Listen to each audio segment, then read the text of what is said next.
excited about today's show. This is our second episode.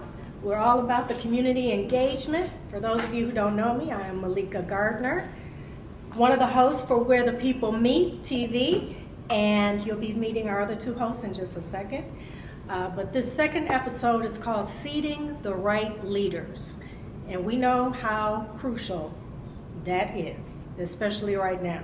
I am terrified. I don't know if any of you are a little scared right now. Some people are happy with the way things are going. I'm a little concerned. But I thought it was important that we all get together and just start talking about seeding the right leaders, how important that is. Just this land that we're on right now, some leaders had decided back in 1927 that Black people shouldn't live on this land right here, so they literally picked their houses up and moved them to the 5th Ward along the canal. So what leader decided that? Yes, so we have to be very, very careful. And it took for Stephen Rogers, he's a former Northwestern professor, took his own money, $1 million, and bought this land back just to restore it back to Black ownership. And we love amazing people who just do that just because, for principle, right? It's only right. So I think about leaders who made those decisions back then, but what about the ones that are making the decisions now, nationally and locally? We had a leader that was caging families. I think some people have forgotten that. So we're going to get started. I'm going to ask my two co-hosts to come on out. We have Sebastian Knowles. All right. And we have Wojo, Mike Wojciechowski. We're all about all views, not just one view here today. But do you get concerned about the caging of the families and things like that? There's a number of different issues that I try to take everything into perspective. I've known people in the past that have voted on a single issue, which I think is very sad, to say the least. You know, they have to take into account a politician's record and how they've interacted and how they've supported their constituents that voted them into office. No, but I think that's very fair. During my times, especially when I was working on a campaign for a candidate who was running for mayor of Chicago, I noticed a lot of folks across the city that were often focused on one singular issue. In particular, we would spend a lot of time with folks that were really big on public transit and bike safety and infrastructure, and having conversations with those folks. I mean, I met people who were incredibly left-leaning, and then surprisingly, there were some folks that were very in favor of mass transit that were also incredibly conservative, and I thought that those almost went against each other, right? But they were so focused on that one singular issue that you almost miss the fact that, hey, look, if you're supporting one candidate that is pro mass transit, right, and improving the infrastructure that we have, and that is important to you, you may realize that the rest of the issues that are important to him and are a part of his platform actually make sense, right? And that we shouldn't just focus on any given one issue. You got to take the good with the bad. If that's your candidate, then okay. Well, looking forward to this special guest that's coming up next after the break. We have Governor Pat Quinn. Yes, he's going to be giving us some information. What does it take to be a leader? And the red flags, that's what I want to talk about too. Oh, 100%. And he's got an initiative. He's about democracy. I love it. He's always doing something. Absolutely. We'll be right back.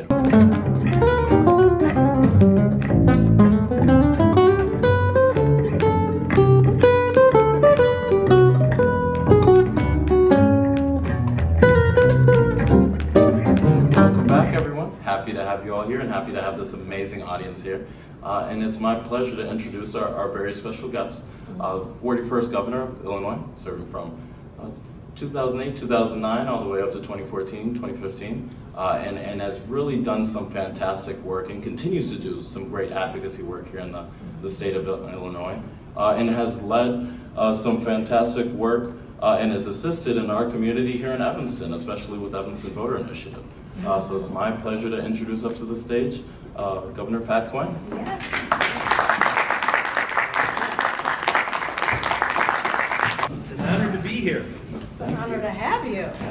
Definitely. Well, I just told Sebastian, I always admire anybody who gets in the arena to run for office. Teddy Roosevelt said a long time ago that those are the people who really stick out in our democracy. Win or lose, they have the courage to get in the arena and give their ideas out to the voters. It's very, very important to have that, and don't give up here. You have a long way to go. No, Okay? I appreciate that. I appreciate that. You know, and you're someone who comes from such a rich background, and especially serving as one of the highest offices in the state of Illinois. You know, you have a unique perspective, and you've seen a bunch of different candidates step forward, folks being elected into office. You've seen the good and the bad. What to you has been some of the most important qualities that you see in a leader that's, you know, responsive and good to their constituents? Well, I got to be governor on a day in January in 2009 when my predecessor got himself arrested, impeached, and then convicted on that day of 29th of January. So I was lieutenant governor, and I got sworn in about 5 o'clock that day. My mom was there, my godmother, my brother's family, and so on. But it was kind of scary back then, to be honest. You had an ethics crisis with Blagojevich. You had the national economy and the Great Recession. And then we also had a terrible time with our state budget because of the loss of jobs and everything else. So, you know, starting out with 3 crises, that's not easy being governor. But, you know, I said that then, and I asked the people to pray for me. And there was a saying by I went to Northwestern Law School long ago, and there was a great judge named Brandeis, and he said the highest office in a democracy, it's not president or governor or mayor, it's the office of citizen. And that's really what I see this all about, where the people meet. We've got to understand that every person has a role to play in our democracy. Every person who is part of our democracy, that's why I believe so much in petition passing, because when you get autographs from people on a piece of paper to put an issue on the ballot, they're part of the lawmaking. They're the people who really count. And I think we need to have more of that here in Evanston and all across Illinois and definitely our country. Yes. I've been doing that for a long time. A friend of mine told me, he counted up, I've been involved in petition drives that got more than 4 million signatures in Illinois. And a friend of mine also said, you know, you're going to be in a nursing home someday circulating a petition with a clipboard. And I think that's what we got to do in Illinois. We need more grassroots democracy. You know, you mentioned I had to spend 6 years as governor with Mike Madigan as speaker, and he's going to be on trial this November for he's alleged of taking bribes from Commonwealth Edison, and we'll find out what the jury says there. But you know, Commonwealth Edison is a very powerful utility in Illinois, very powerful. But we started a group a long time ago called the Citizen Utility Board, where anybody could join for $5 a year to fight against the big utilities, to have a voice for the consumers. And we did it with a petition drive. We put it on the ballot in Chicago and a variety of other cities, and we got it passed, and it became the law. It's 40 years old this year. Matter of fact, I'm meeting up with the executive director tomorrow for lunch, and we've got to keep that movement going. They've had over 100,000 members over the years to take on ComEd and AT&T and People's Gas and all the other big ones, NICOR and so on. So, you know, it's grassroots democracy that's the strength of our country. It's not the big shots on the top down. It's guys like Sebastian here on the grassroots up, making things happen. Governor Quinn, you know, we have a lot of drama going on here at Evanston. a lot of red flags popping up, a lot of unanswered questions. Yeah. And when you call the leadership out on it, it's like, oh, that didn't happen. And then we just keep on going as if it didn't happen. How do we handle how do we give people, one, do not ignore those red flags. It means something. You know, right after I got sworn in after Blagojevich, it turned out we had 2 governors, former governors of Illinois, in jail at the same time when I was governor. You have George Ryan in jail, Rod Blagojevich in jail. And I believe not only in initiative and referendum, there's another part of direct democracy, and that's called recall.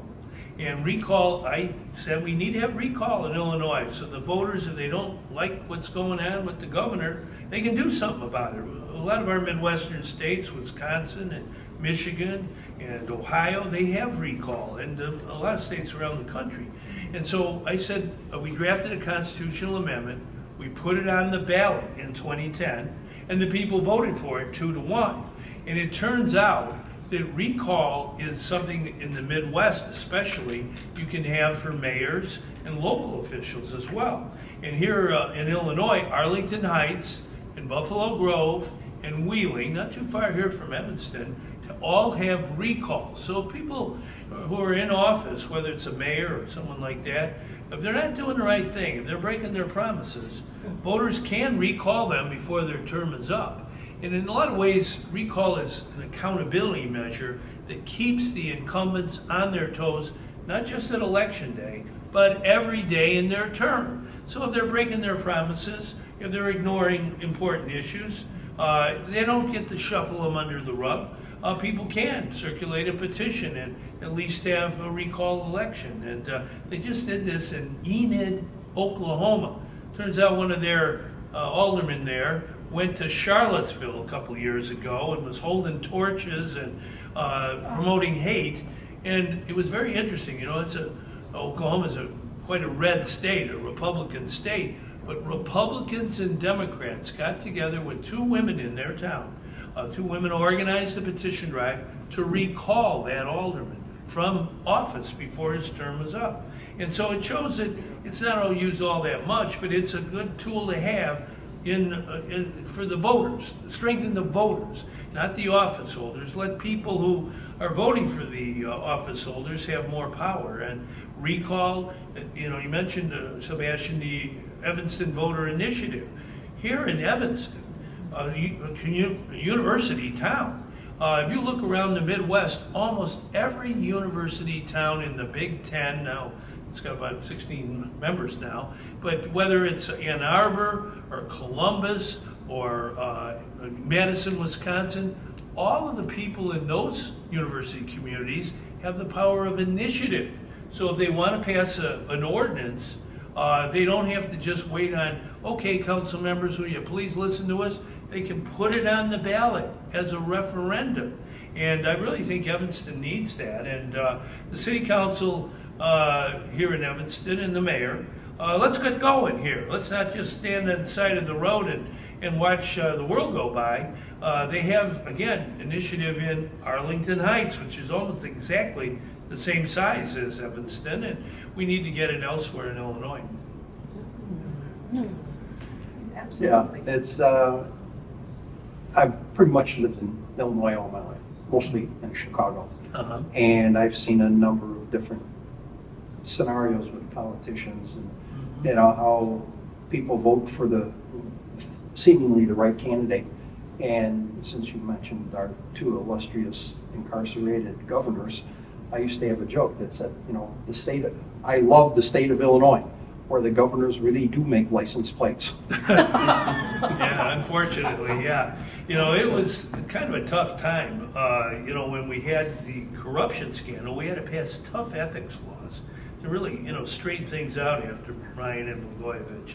And I wanted to get even more, but Madigan, he wasn't for that. And he wouldn't even call the bill, And, you mentioned something that's kind of interesting. There's a proposal now in Chicago. That's where I live, on the west side. I lived in the same house for 41 years. And it's in Austin. And, the Bears want to build a new stadium south of Soldier Field. I was with some veterans today, right there at Soldier Field. We remodeled Soldier Field into a spaceship about 25 years ago. Yep. Okay, it's a very workable stadium. But no, the Bears say, no, it's not big enough. We want to tear it all down. They literally want to demolish Soldier Field, build a new stadium on public land next to the lake with public money. Right. Well, what happened in Kansas City last month? The people of Kansas City voted in a referendum on whether or not they should use their taxpayer money to help the Kansas City Chiefs and the Royals, the baseball team, build new stadiums. And the voters said no. We like the Chiefs, we like Patrick Mahomes and Travis Kelce, they were both urging a yes vote. We like you guys on the field, but we don't want to pay for the field. Let the team pay for the field. Yep. And that ought to be the message to the Bears. Matter of fact, Malika, here in Evanston, we could put on the ballot an advisory referendum for November 5th, when we vote for president. Should taxpayer money be given to the Chicago Bears? And that's Illinois taxpayer money, keep in mind, from all of us in every part of Illinois. Should they get money to build a new stadium? Yes or no? I did a poll on this. More than 2/3 of the people say no right now, but let's give them a chance at the ballot box to vote on this. You know what I'm saying? And we got to get the council to think about that here in Evanston. And I'm doing the same thing this week in Chicago and in other towns in Illinois. They call the initiative and referendum process the fourth branch of government. You've got the legislature, you've got the executive, you got the judges and the judicial. But about 125 years ago, right here in Illinois, people like Jane Addams, they were for the fourth branch of government, giving people with their petition power a chance to put important issues on the ballot that the people want. Right now, that's going on all over our country. Raising the minimum wage was oftentimes done by referendum. Even in Arkansas, they passed a referendum to raise the minimum wage. So, we gotta make sure we give people a chance to get reforms that they feel are important, not just what the insiders want. Yeah, do you think we can get that done here? Yeah. That would be awesome. If we had that kind of people power. Well, we got a young man over here. I've run for office. I've won some and I've lost some. Okay, never give up, really. It's important to understand that, when you get out there, knock on doors, run a campaign, people like that. Even if they, you don't win the election, they like folks with courage, men and women who want to make a difference. And here in Evanston, there's a proud tradition of social justice, giving people a chance to advance themselves. But we want to come up with reforms. When I was governor, I had the good fortune, really, of going to the White House. Barack Obama was our president. He got sworn in 9 days before me.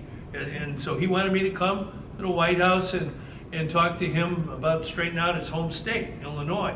But his big issue was the Affordable Care Act, Obamacare.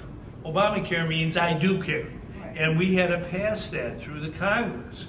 And then what happened? Well, the Supreme Court said every state has to, on its own, accept Obamacare, or Affordable Care Act.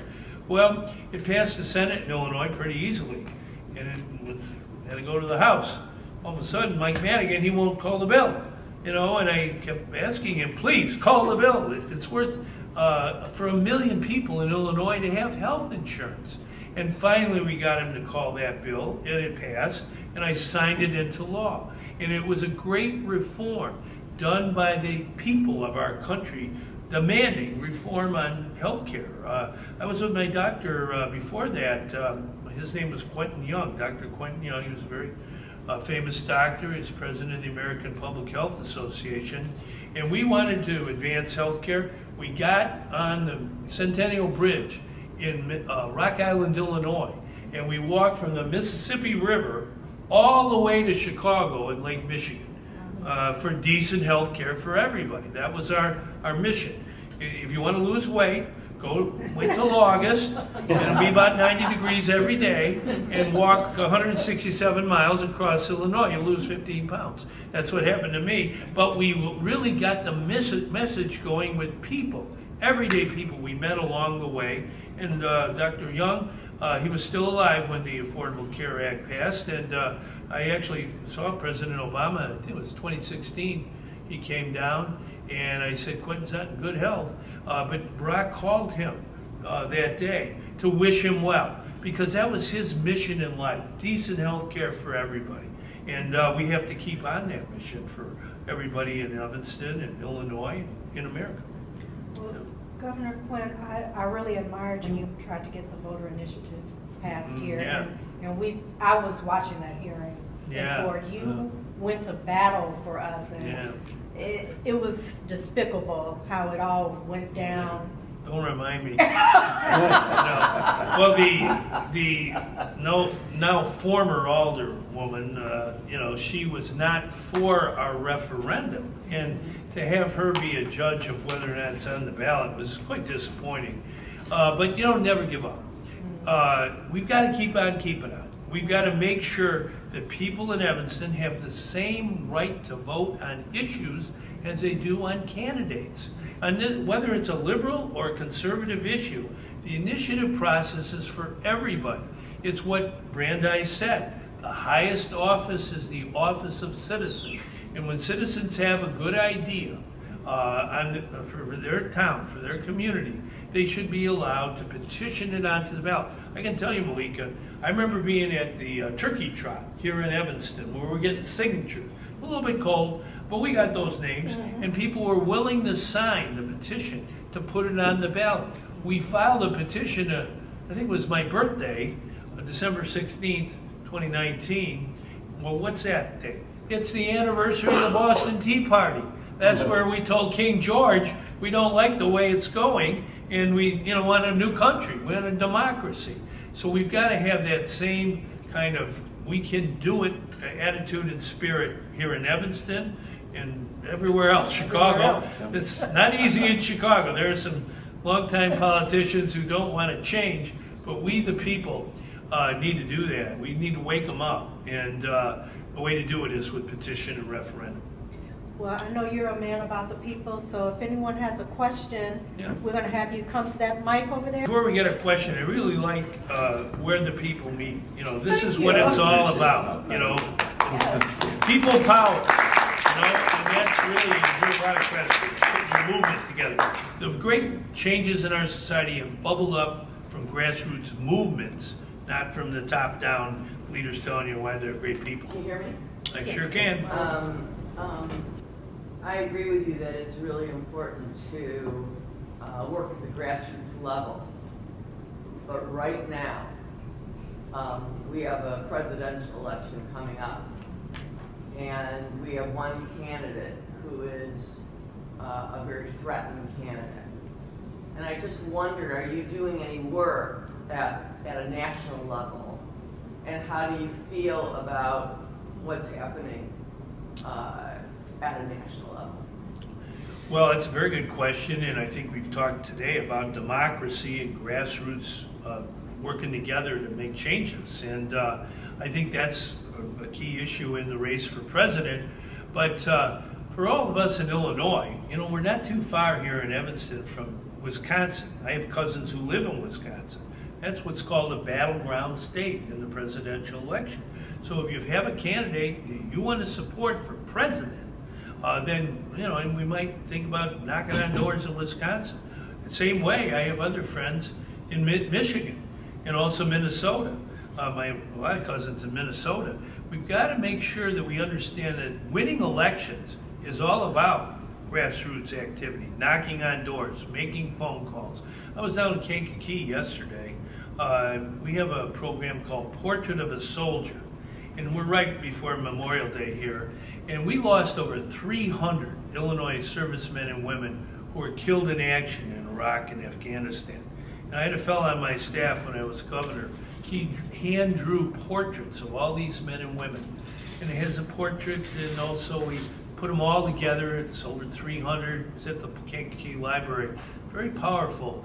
And one of the moms came up from Pinckneyville. Her son died 19 years ago. This very day that we're taping the show, Malika, 19 years ago. He was 26. He'd be 45 today. But he believed in democracy. He believed that everybody has an important vote, and we should always protect our democracy. And Lincoln said that at Gettysburg in 1863, 272 words, Gettysburg Address, government of the people, it shall not perish from this earth. So we the people have to protect our democracy. And I do believe in hard-fought elections. This will be a hard-fought one. I have a candidate I'm supporting, the incumbent president, but the way to do it is to make sure we roll up our sleeves and, knock on those doors especially. That's one of the very best ways to win elections, showing up and talking to people about why you are voting for that candidate. You can't say you're a grassroots person unless you really embrace initiative. Are the people in Madison, Wisconsin, the voters in Columbus, Ohio, or the voters in Iowa City, Iowa, are they smarter than the people of Evanston? So that those folks have initiative. They can vote on issues of referendum and put them on the ballot with petition. All over the Midwest this goes on. But here in Illinois, we're told over and over again, it's only the insiders who are smart enough to make these decisions. That, Sebastian, you got to lead the movement here, okay? You can do it. And that's what movements are all about. It's banding people together. Folks that maybe aren't always agreeing on every issue, but they do kind of believe that voters themselves should be able to vote on issues as well as candidates. And I think that's something that really means something. I want to, because I know we've got to get you out of here and you've got commitments, but I've got one more final follow-up, and hopefully this is a message out to folks. But there are some elected officials, we've seen it here in Evanston, across the state, that would hear what you're talking about, voter initiatives and recall, and saying, well, you get a recall when I'm up for election in 4 years or 2 years, or there shouldn't be voter initiative because that's what you elected me for, right? I am that voice. What would you say to those elected officials who hold that point of view? I'm very glad you brought that up, because this year, out of my own pocket, I paid for a poll of people in our state of Illinois. And I put those issues on. And I would say 80% of those responding, this was a statewide poll, scientific, 80% favor recall. Not that they would use recall, but they think it should be on the books, because it tells that incumbent that, hey, if you get out of line there, then we have a power to do something about removing you from office before your term is up. Recall is used seldom, but when it's used, it's necessary. There are people who, like that guy in Enid, Oklahoma, he's going to go down to Charlottesville and preach hate. Voters back in Enid said, no, we don't want you as a council member anymore. The other thing about initiative is it's a safety valve. If the council, the mayor, are not acting on behalf of the public, or they're just not responding, then people can go around them. Again, it's something that isn't going to be used all the time, but it's available to the voters. And I think here in Evanston, we've seen some issues where it is necessary. That stadium issue with Northwestern, I didn't know all the details, but they wanted, one guy, Pat Ryan, wanted to tear down Ryan Field and build a new stadium.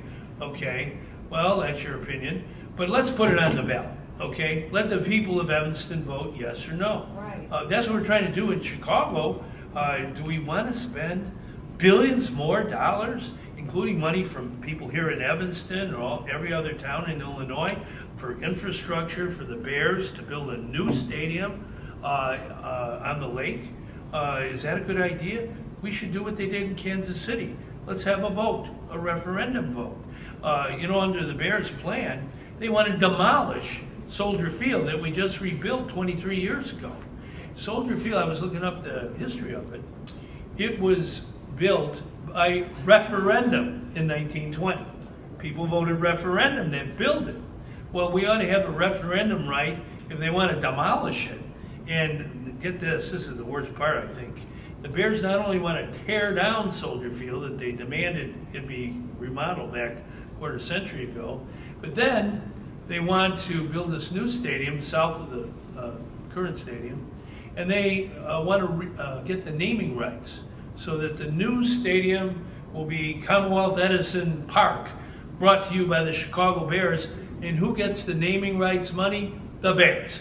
Now, this is the wrong way to go. On public land, with public money, they want to build a stadium and they collect the money to name it. That's out of hand. It's a boondoggle. And that's why you have referendum, to say no to that kind of nonsense. The last rehab, I call it, of Soldier Field, how much money did they spend? Well, public money, $660 million. I was involved in that. Believe this is what happened back then.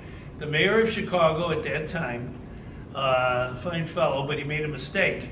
He had a negotiator who gave the Bears the naming rights to Soldier Field as part of the deal in 2001. And the deal was the Bears were going to sell the name for $300 million for themselves. And it was going to be Preparation H Park at Soldier Field. I'm just kidding about that, but it could have been. Instead, they sold it to a bank. It was called Bank One Park at Soldier Field. Bank One was giving them the money. The Bears were going to collect it. The president of the Bears never, ever forgave me for that because we started a movement and we gathered signatures on a petition and we put on the mayor's precinct ballot in Chicago, Mayor Daley's precinct, should the good name of Soldier Field be sold and the money given to the Bears? Well, believe it or not, voters voted no. Yeah, they don't want that. We don't want that naming rights deal. And so that's the power of petition. You can do it here in Evanston. We've got to build it. We got a great team here, Malika and all the folks who are meeting us on TV. Come on, everybody in, nobody left out. That's our slogan. And, we can make it happen. That was awesome. Insightful. Yes. Oh, incredibly insightful. And I hope it was for everybody that's up here too. Yes. I mean, it's not every day that we get an elected official, especially one that's served as governor of Illinois. One of the good things that he talked about was about the grassroots, which is kind of like the same thing like the three of us, that we believe in getting Evanston informed. Sometimes not everybody has the focus to ask questions, which is why we're up here asking them for the residents of Evanston, and yet pointing in the right direction what people need to ask about. Yes, we need to ask more questions. We might not always agree on all the issues, No. but that's the one thought that we always do agree on. Yes, there's always more than one view. But God, wouldn't that be great if we had that referendum, if we got stuff going Yeah. like that in Evanston? Are you Do it. kidding? Definitely. I think there'd be We have Alderperson Claire Kelly in the house. She's the one help get it done. No, definitely. I mean, I find it, I do find it interesting. I mean, we've seen, because I have heard of elected officials that, are currently serving in Evanston City Council, talk about, Evanston Voter Initiative. And again, that they are the elected officials that have been brought on and have been charged to lead the city of Evanston. But I mean, we've seen this most recent Congress that's going on right now, that they have not been able to pass anything, right? That let alone, I believe it was even the current Speaker of the House, who's incredibly conservative, had talked about the fact that they can't even bring post office naming on the floor. And that has been problematic, right? And yet they tout their own agendas. Yeah. And so, we see that and we recognize that government does have the ability to be dysfunctional at times. Obviously, we don't want that, but people are people, right? And obviously, relationships are complex.